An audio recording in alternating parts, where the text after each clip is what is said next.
नमस्कार दोस्तों, आज मैं आपको एक कहानी सुनाने जा रही हूँ। उस कहानी का नाम अपने मन पर काबू कैसे पाएं। एक बार एक व्यक्ति अपने काम से लौटकर घर आया और साथ में पनीर लाया और अपनी पत्नी से कहा कि आज मेरे लिए बढ़िया सा पनीर की सब्ज़ी बनाना, क्योंकि आज मैंने बहुत काम किया है और मुझे बहुत ज़्यादा भूख लगी और मुझे कुछ बहुत अच्छा खाना है।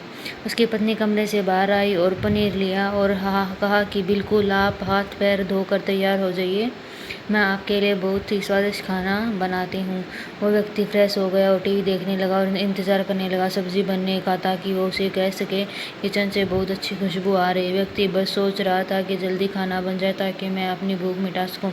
लगभग 1 घंटे बाद खाना बनकर तैयार होगा। स्वादिष्ट सा भोजन अब खाना खाने ही वाला था कि उस व्यक्ति ने अपनी पत्नी से पूछा कि खाने में नींबू है कि नहीं, क्योंकि मुझे पनीर की सब्ज़ी में नींबू डालकर खाना है। लेकिन पत्नी ने कहा कि नींबू तो ख़त्म हो गए, आपसे कहा था लेकिन आप भूल गए। व्यक्ति ने अपनी पत्नी से कहा कि रुको रुको, अभी खाना मत लगाओ, क्योंकि नींबू के बिना खाना बिल्कुल मज़ा नहीं आएगा। मैं अभी गया और अभी नींबू लेकर आया। तो वो व्यक्ति वापस कपड़े पहनकर तैयार हो गया और नींबू के पास वाली दुकान पर गया और जब वहाँ पर देखा कि नींबू नहीं है तो उसका दिमाग क्रोध में भर गया। उसने सोचा, यार उसके पास नींबू नहीं है, चलो थोड़ी आगे वाली दुकान पर जाए, शायद वहाँ नींबू मिल जाए। वो थोड़ा सा आगे गए लेकिन वहाँ पर भी नींबू नहीं मिला। बस उसने सोचा, दूर की सब्ज़ी मंडी में चला जाता हूँ, वहाँ से नींबू लेकर आऊँगा, क्योंकि नींबू के बिना सब्ज़ी में मज़ा नहीं आएगा। करीबन आधे घंटे बाद वो करीब की सब्ज़ी मंडी पर पहुँचा। वहाँ से नींबू मिल गया और बहुत खुश होगा, चलो नींबू मिल गया, अब घर में जाऊँगा और सब्ज़ी नींबू डालकर अच्छी सब्ज़ी खाऊँगा। अब खुशी खुशी नींबू लेकर घर गया और अपनी पत्नी से कहा कि जल्दी से सब्ज़ी गर्म कर दो, रोटी गर्म कर दो और नींबू का काट कर, ताकि मैं अच्छे से खाना खा सकूँ। हाँ, अब थाली लगाई, सब्जी परोसी गई और नींबू रखी गई और उसकी पत्नी के सामने बैठी थी। वो व्यक्ति थोड़ी देर के लिए कुछ सोच पड़ा। उसके बाद उसने नींबू की प्लेट उठाई और दरवाजे के बाहर की ओर फेंक दिया और जोर से चिल्लाने लगा, मैं जीत गया, मैं जीत गया।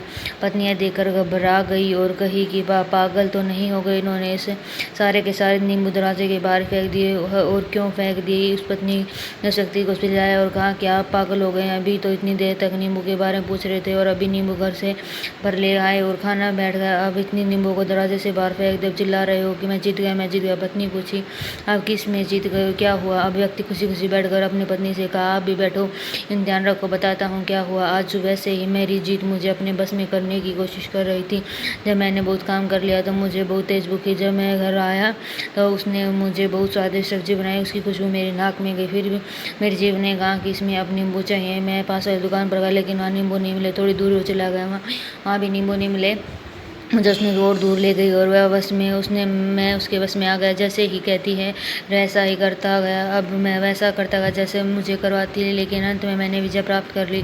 मैंने उसे उठाकर बाहर फेंक दिया और कह दिया कि तुम्हारा मुझ पर कंट्रोल नहीं है, बल्कि मेरा तुम पर कंट्रोल है और मैं जीत गया। क्या आपको समझ आया कि कैसे अपनी इच्छाओं के पर विजय प्राप्त करें? कई बार लोग शराब पीने की आदत लग जाते हैं, उस चक्कर में वो भटकते रहते हैं। यदि एक जगह नहीं मिलती तो दूसरी जगह जा, दूसरी जगह नहीं तो तीसरी जगह जाते। ये अक्सर युवाओं के साथ ऐसा ज़रूर होता है। वो शराब पीने के लिए बैठते, सारी शराब भी ख़त्म हो जाती है। उसके बाद एक ना व्यक्ति एक जरूर कहता है कि यार और चाहिए और चाहिए। चक्कर शराब में ढूंढने के लिए निकलते हैं, देर रात तक हो जाती हैं। वो भटकते रहते हैं, एक जगह नहीं मिलते दूसरी जगह नहीं तो मिलती तो तीसरी जगह। अपने समय का, पैसे और सपने के आप बर्बाद करते हो। यदि आप अपने इंद्रियों को विजय प्राप्त नहीं किया तो आप भी नींबू की खोज में सिर्फ भटकते रहोगे और हमेशा परेशान नहीं रहोगे। इसलिए अपनी इंद्रियों पर काबू पाइए और अपने जीवन को खुशी खुशी बिताइए। आशा करते हैं कि इस स्टोरी के माध्यम से आपको कुछ न कुछ सीख जरूर मिलेगी। चैनल को लाइक करें, सब्सक्राइब करें। Thank you so much. अपने दोस्तों को शेयर जरूर करें।